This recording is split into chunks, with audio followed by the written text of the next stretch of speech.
कि IMF का tax कवानीन पर अमल दरामद बढ़ाने के लिए सख्त इकदाम पर जोर। पुरतय्युश अशिया की फहरिस्त में मजीद अशिया शामिल करके टैक्स में इजाफे की तजवीज़ सामने आई है।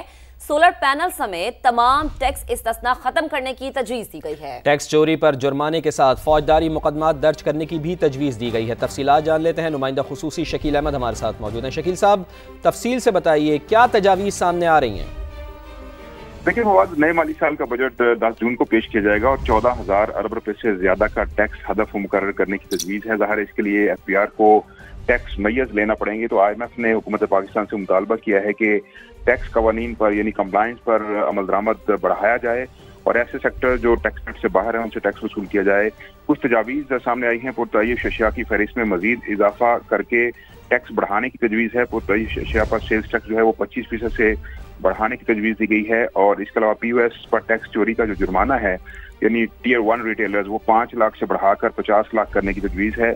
और शहरियों से भी मदद ली जाएगी टैक्स चोरी रोकने के लिए। टैक्स चोरी पर जुर्माने के साथ साथ फौजदारी मुकदमा दर्ज किए जाएंगे। सोलर पैनल समेत तमाम टैक्स इस्तिस्ना खत्म करने की तजवीज़ है। इसके साथ खाद, स्प्रे और ज़रई आलात पर 18% GST आयद करने की तजवीज़ है। ज़रई इनपुट्स और मशीनरी पर फेडरल एक्साइज ड्यूटी लगाने की तजवीज़ है। दरामदार पर पाबंदियों में कमी की तजवीज़ भी तैयार की गई है और टैक्स ना दहिंदगान के खिलाफ मजीद इकदाम किए जाएंगे। और IMF इस पर जोर दे रहा है कि टैक्स हुकाम के इख्तियारात को इस्तेमाल करने का जो इजाफा उसमें किया जाए और शफाफियत लाई जाए और टैक्स चोरी रोकने के लिए टेक्नोलॉजी का इस्तेमाल भी किया जाए। तो ये तमाम तजावीज़ नए माली साल के बजट के लिए तैयार की जा रही है। देखना यह है कि हुकूमत किन तजावीज़ को हतमी शक्ल देती है 10 जून को। जी, बहुत शुक्रिया आपका शकील साहब।